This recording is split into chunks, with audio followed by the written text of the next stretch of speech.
한 주간 평안하게 잘 지내셨는지 모르겠습니다. 오늘 사순절 두 번째 주일인데요. 오늘 예수님께서 우리에게 주신 말씀을 통해서 그리스도인의 참된 섬김에 대해서 여러분과 함께 말씀을 나눠보고자 합니다. 우리 예수 믿는 사람들이 믿는 이 종교, 기독교라고 합니다. 이 기독교는 한마디로 무슨 종교다 이렇게 정의할 수 있는데, 오늘 기독교를 뭐라고 정의할래요? 라고 저에게 물어보시면 저는 기독교는 섬김의 종교다라고 그렇게 정의하겠습니다. 크게는 우리를 있게 하신, 우리의 근원이 되시는 하나님을 섬기고, 또 작게는 우리 눈에 보이고 우리 손에 잡히는 형제와 자매를, 그리고 이웃을 섬기는 종교가 바로 기독교입니다.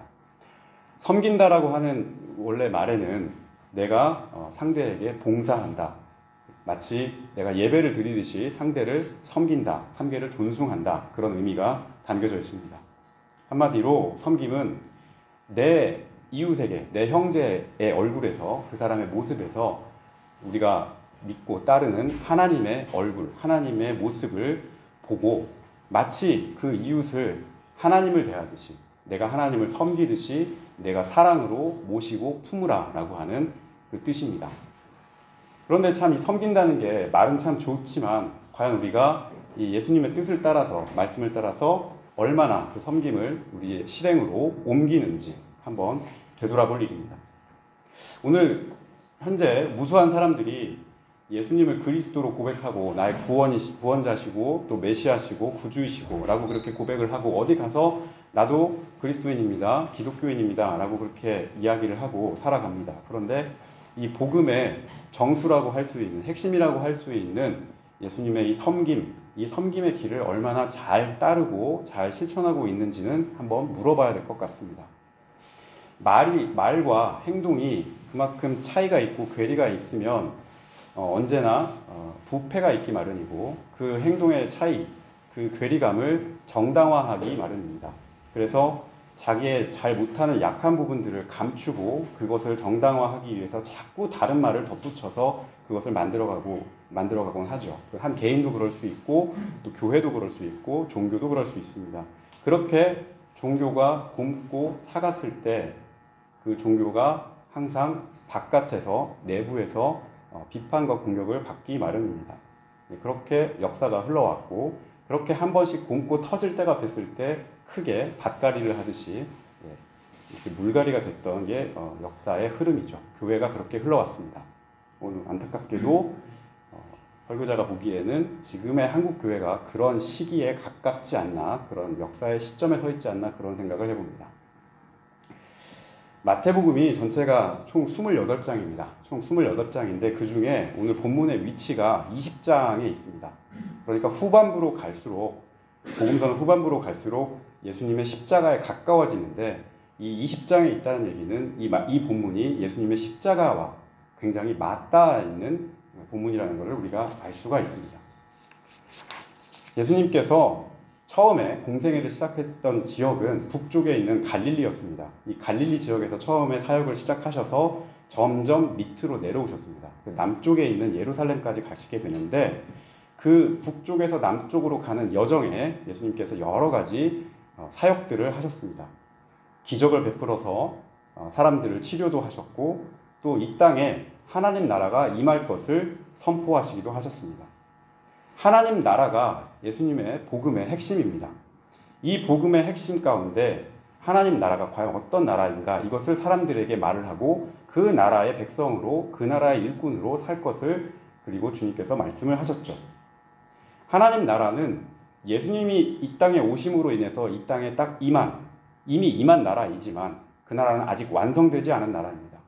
주님께서 그 나라를 선포하셨고, 그 나라의 일꾼을 부르셨고, 그 일꾼으로 우리와 같은 자녀들을 찾고 계셨죠. 그 일꾼들을 통해서 완성되는 나라, 그 나라가 바로 이 땅에 임할 하나님의 나라입니다.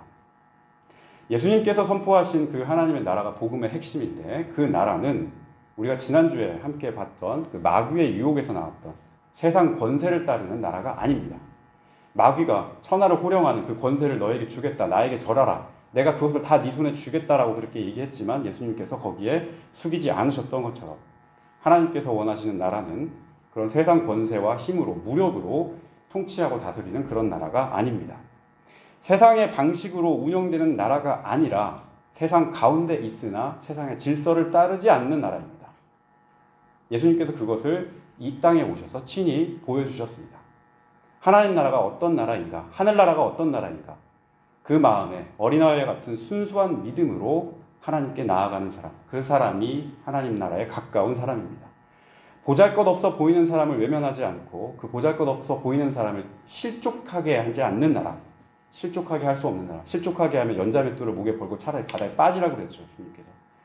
아주 보잘것없어 보이는 사람, 눈에 보이지 않는 사람도 그 사람도 하나님께서 세우신 사람, 만드신 사람이라고 그 마음에 애정과 사랑을 품을 수 있는 나라, 섬길 수 있는 나라, 용납할 수 있는 나라, 사랑할 수 있는 나라, 자비로 서로 이해할 수 있는 나라, 그렇게 서로를 부족한 부분을 채우고 지탱해 줄 수 있는 나라, 그 나라가 바로 주님께서 말씀하시는 하나님 나라입니다.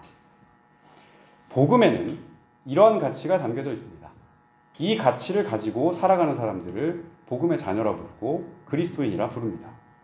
이런 복음의 가치가 우리 그리스도인들 안에 또 여러 교회 안에 충만하게 넘칠 때 우리는 하나님 나라가 충만하게 임했다라고 그렇게 이야기할 수 있습니다. 하지만 안타까운 얘기지만 또 한 번 말씀드리지만 그런 부분들이 많이 시들시들해졌습니다. 그리스도인들의 관심에 복음에 대한 관심이 없고 하나님 나라에 대한 추구가 없고 교회가 하나님 나라를 일궈가고자 하는 노력을 하지 않고 기도하지 않고 거기에 시간을 우선순위를 배분하지 않고 과연 우리가 그런 사람들이 과연 예수님의 구원을 받은 사람답게 살고 있는 건가? 예수님의 구원의 그 기쁨의 그 감격을 나만 누리고 사는 게 아니라 그것을 나눌 수 있는 사람이어야 되는데 그렇게 과연 잘 나누고 있는 건가? 주님의 자녀와 제자로서 우리가 충실하게 잘 살아가고 있는 건가? 한번 우리가 되돌아봐야 합니다.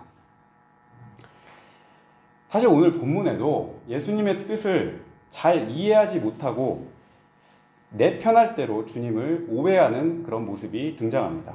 모순이죠. 주님과 가까이 있는 사람인데 주님을 잘 모르는 사람들입니다. 바로 제자들입니다.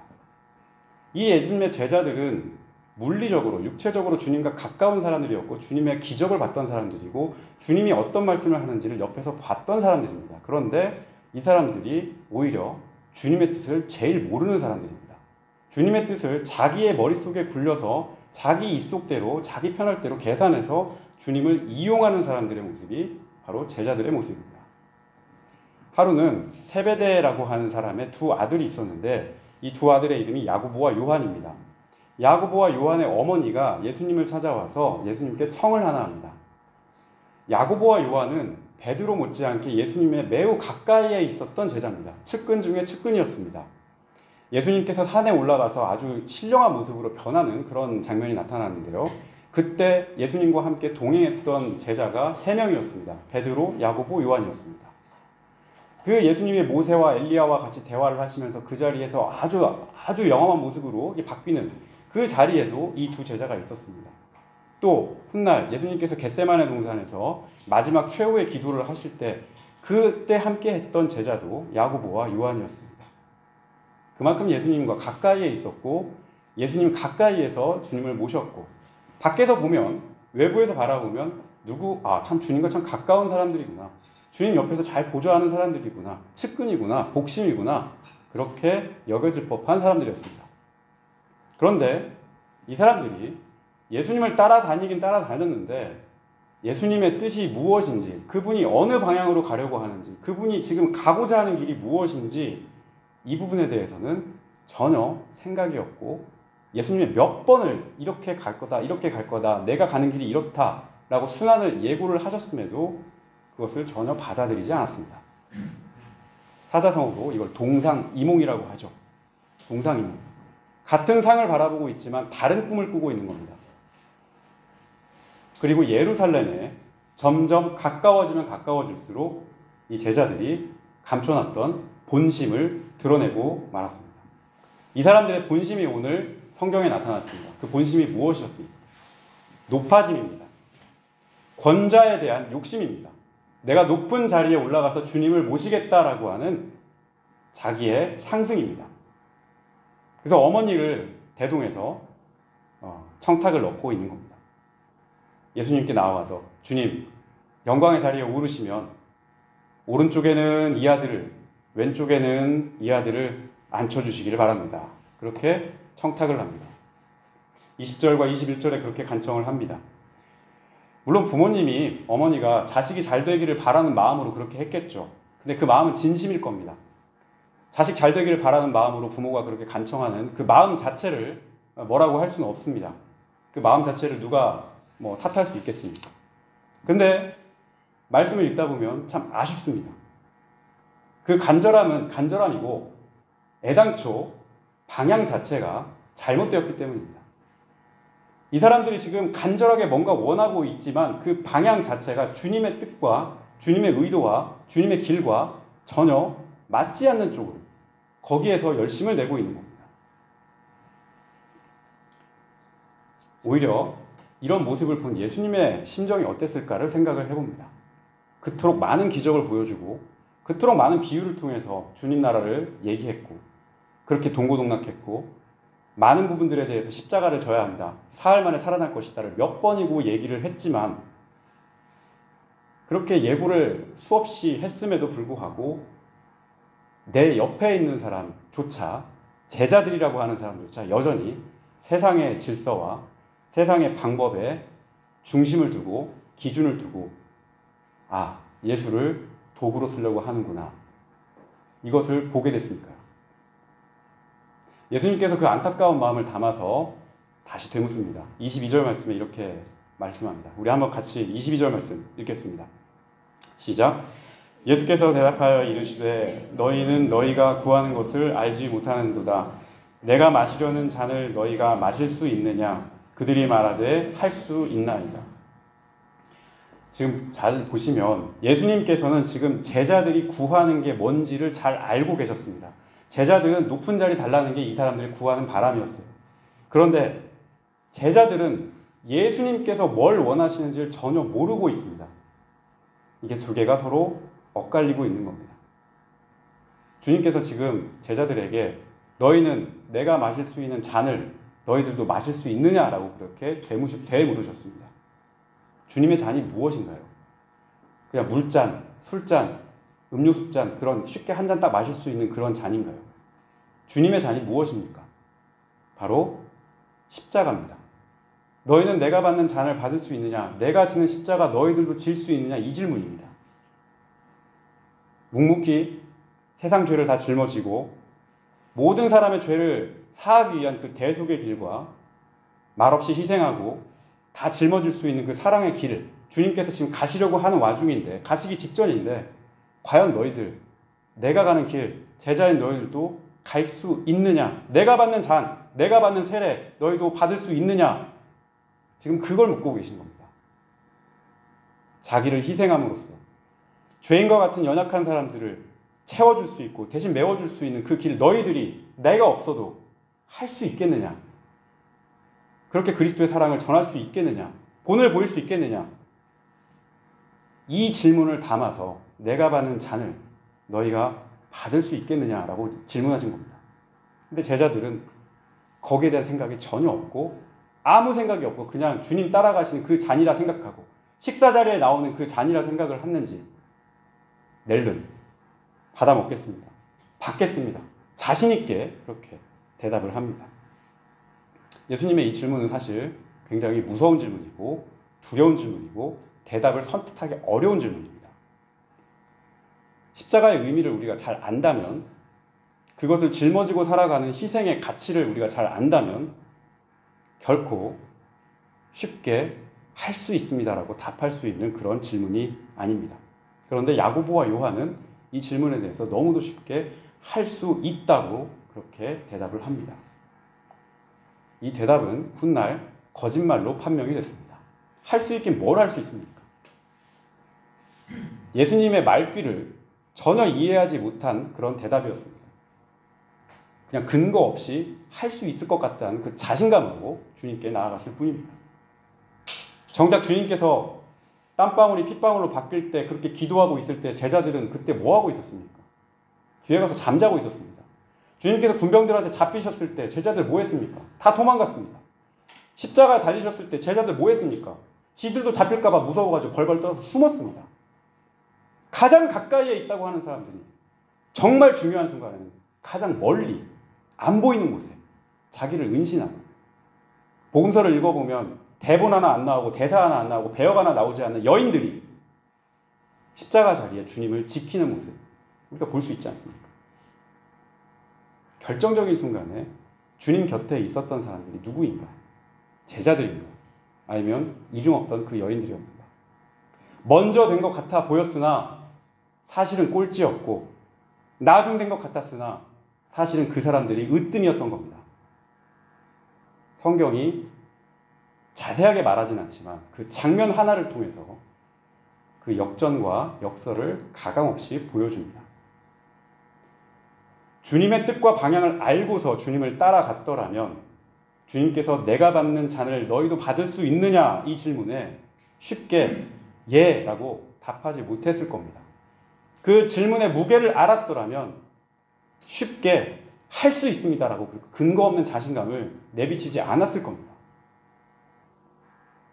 이제 곧 십자가 순환이 주님께 다가옵니다. 이 순환이 코앞인데 여전히 예수님의 뜻을 모르고 예수님의 방향을 모르고 그저 이제 예수님이 예루살렘에 들어가면 왕이 되고 우리는 한 자리씩 하겠구나 라고 하는 제 멋에 취해서 제 입맛대로 주님을 왜곡하고 오해하는 이 제자들을 보시면서 예수님께서는 거의 유언과 같이 마지막 말씀을 남기셨습니다.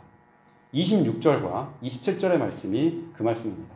이 말씀을 같이 한번 읽어보도록 하겠습니다. 시작.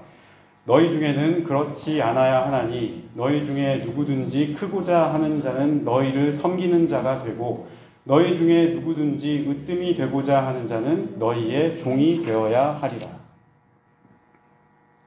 예수님께서 지금 제자들에게 말씀하십니다. 섬기는 자가 되어야 하리라. 이 말씀은 그 당시에 주님의 말씀을 들었던 제자들뿐만 아니라 이 시대를 살아가고 있는 또 다른 제자들인 우리에게도 동일하게 적용될 수 있는 말씀입니다. 예수님께서 이 말씀을 통해서, 오늘 말씀을 통해서 강조하시는 바 첫 번째도 두 번째도 섬김입니다.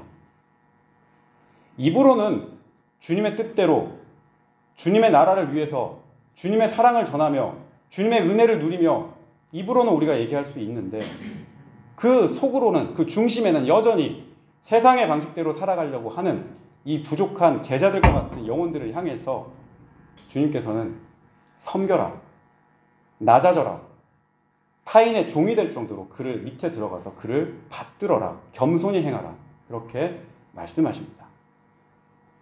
이 섬김은 예수님께서 이 세상에 오신 중요한 이유 가운데 하나입니다.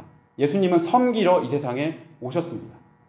죄인 한 사람이 돌이켜서 그 한 사람이 회개하고 그 섬김을 통해 그 한 사람이 회개하여 그 사람의 가정을, 그 사람의 일터를, 그 사람의 사회를, 그 사람이 속해 있는 나라를 섬길 수 있는 그런 사람이 된다면 그 돌이킴과 그 섬김으로 인해서 수많은 다른 사람의 생명을 구할 수 있기 때문입니다. 한 사람이 섬기고 희생함으로 다른 사람이 풍성하게 열매를 맺을 수 있는 그런 놀라운 역사가 일어날 수 있기 때문입니다. 요한복음 12장 24절에 보면 예수님께서 이런 말씀을 하셨습니다. 한 알의 밀알이 땅에 떨어져서 한 알 그대로 있으면, 죽지 않으면 한 알 그대로 있지만 그 밀알이 땅에 떨어져 죽어 썩어 뿌리를 내리고 싹이 나면 그 한 알의 밀알로 인해서 엄청나게 많은 열매가 맺힌다. 한 알의 밀알이 땅에 떨어져 죽지 않으면 한 알 그대로 있으나 죽으면 많은 열매를 맺느니라. 이 말씀과 똑같습니다. 섬기는 사람, 다시 말해서 자기를 낮출 줄 아는 사람입니다. 내가 한 것에 대해서 하나님께 나 이거 했어요, 저거 했어요, 그렇게 하나님 앞에 자랑하기보다 무익한 종입니다. 주님께서 저에게 명하시는 것을 그저 무익한 종으로 담담하게 감당합니다. 라고 이렇게 자기를 낮출 줄 아는 사람. 이런 사람의 헌신과 섬김과 희생의 마음으로 공동체는 더 많은 열매를 맺을 수 있고 우리의 가정과 우리의 사랑이 더욱더 성령으로 풍성해질 수 있다는 말씀입니다. 저는 확신합니다. 세상은 이렇게 보이지 않는 사람들의 헌신과 희생과 섬김으로 인해서 여전히 그 세상이 지탱되고 있다고 저는 그렇게 확신합니다. 또 한편으로 섬김을 받아본 사람, 사랑을 받아본 사람, 돌봄의 은혜를 체험한 사람, 또 이 사람은 다른 누군가에게 그것을 전달해 줄 수 있는 사람입니다. 내가 받아본 그 사랑을 다른 사람에게 또 전달하고 그 사람을 아끼고 돌보고 사랑하는 그런 마음으로 살 수 있는 사람입니다. 자신이 받은 그 감사와 은혜를 땅에 파묻고 썩혀두는 사람이 아니고 그것을 끊임없이 나누고 나눔으로 인해서 더 풍성하게 만드는 그런 사람입니다. 우리 그리스도인들에게 산다라고 하는 말이 있죠. 우리 살아간다, 산다 할 때 그냥 산다 그러면 그 말에 어떻게 살아갑니까? 라고 하는 질문이 덧붙여져야 됩니다. 그냥 이런 도면대처럼 있는 것도 그냥 있는 거고 내가 뭔가를 갖다 행동하면서 사는 것도 사는 거죠. 우리 그리스도인들에게 산다라고 하는 말은 이웃과 함께 산다. 하나님과 함께 산다. 이 함께라는 말이 중요합니다. 이웃과 함께 하나님과 함께 산다라는 말은 더 발전하면 이웃을 위하여 하나님을 위하여 산다. 그렇게 말할 수 있겠습니다. 내가 살아가는 것은 나 혼자만을 위해 사는 것이 아니고 이웃과 함께 내 형제와 자매와 함께 그리고 그들 위하여 살아가는 삶이다. 이것이 섬김의 삶이고 사랑의 삶입니다. 우리는 섬기기 위해 이 세상에 오신 예수님을 따르는 사람들입니다. 그리고 그분을 어떻게든 닮아가려고 노력하는 사람들입니다. 우리 모두가 각자가 예수님으로 말미암아 받은 구원의 기쁨이 있고 은혜가 있고 감사가 있습니다. 그것을 나만 누리는 것이 아니고 어떤 형태로든 그것을 다른 사람에게 내 가족에게 가까운 사람부터 나눌 수 있고 베풀 수 있는 그런 사람 섬김의 사람으로 사는 것이 우리 그리스도인이 이 세상을 살아가는 이유고 과제입니다.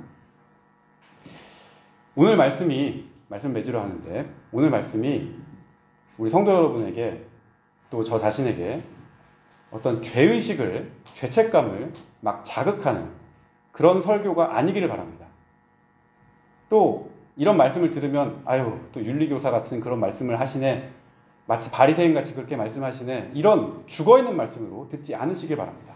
그렇지 않았으면 좋겠습니다. 십자가 은혜를 잊고 산 내 자신이 있지 않았는가? 내가 주님의 사랑을 받았음에도 불구하고 많이 그런 부분을 잊고 살지 않았는가? 그것을 한번 점검하고 되돌아보고 돌아가서는 우리 삶의 현장에서 작은 부분이라도 조금씩 실천할 수 있는 실천을 독려하는 그런 말씀으로 받아들이시기를 바랍니다. 제자들과 우리의 모습이 크게 다르지 않습니다. 우리도 제자들처럼 주님 방향과 뜻을 잊어버리고 그냥 주님은 앞에다 놓고 도와주실 거죠 하고 내 맘대로 질주하고 내 방향대로 가는 경우가 허다합니다. 그것을 위해서 열심히 살았는데 나 이렇게 열심히 살았는데 왜 이 열심의 보상이 없냐고 그렇게 오히려 하나님께 따지는 경우도 참 많습니다. 가장 먼저 방향성부터 점검을 해야 한다는 거죠. 순서를 바로 정할 수 있기를 바랍니다. 성경에 우리에게 가르쳐주는 명확한 순서가 있습니다. 예수를 믿는 사람이라면 그 뜻의 방향이 먼저 주님의 방향과 맞아야 합니다. 이거를 먼저 조정해야 합니다. 조정해놓지 않고 총 쏘면 다 엉뚱한 대로 나가게 되죠. 조정부터 하고 그리고 그 방향이 맞는지 그렇지 않는지 나아가면서도 끝없이 질문하고 묻고 하나님의 뜻을 확인하고 그렇게 한 걸음 한 걸음씩 나아갈 수 있기를 바랍니다. 한 가지 더, 이번 한 주는 오늘 말씀과 마찬가지로 섬김의 실천을 여러분 가까운 곳에서부터 해볼 수 있기를 바랍니다. 섬김이란 내가 그 사람을 받들어주는 겁니다. 그 사람의 밑으로 들어가 보는 겁니다. 그 사람 아래에서 그 사람을 지탱해 주는 겁니다. 내가 이걸 했으니까, 나도 이걸 했으니까 그런 말은 조금 자제하고 말하지 않아도 그 사람이 좋아하는 것을 먼저 해주고 그 사람이 싫어하는 것을 하지 않고 양말 함부로 막 벗어갖고 아무 데다가 벗어놓지 말고 잘 정리하고 뭐 이런 거죠. 그런 배려하는 마음, 그 사람을 섬길 수 있는 마음입니다. 아내가 옆에서 설거지 다 해놓고 쓰레기 막 하고 있으면 말없이 쓰레기 봉지 들고 그냥 버려주고 뭐 이런 것들, 사소한 것들 이런 것들부터 우리 가정에서 자녀에게 또 우리 가족에게 또 여러분들이 있는 일터에서 실천해 볼 수 있기를 바랍니다. 사순절 기간입니다. 사순절 기간에는 우리가 무엇보다 예수님의 그 십자가, 무엇보다 예수님의 그 사랑, 예수님께서 우리에게 무엇을 베풀어 주셨는가, 우리에게 지금 어떻게 또 다시 다가오시는가, 이것을 깊이 묵상하는 시간입니다.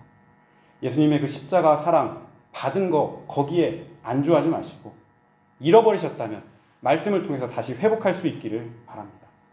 주님의 사랑이 늘 우리 안에 충만해서 우리도 주님처럼 섬길 수 있는 사람으로 한 걸음 더 자라고 믿음의 분량이 더 성장할 수 있게 해달라고 기도할 수 있기를 바랍니다.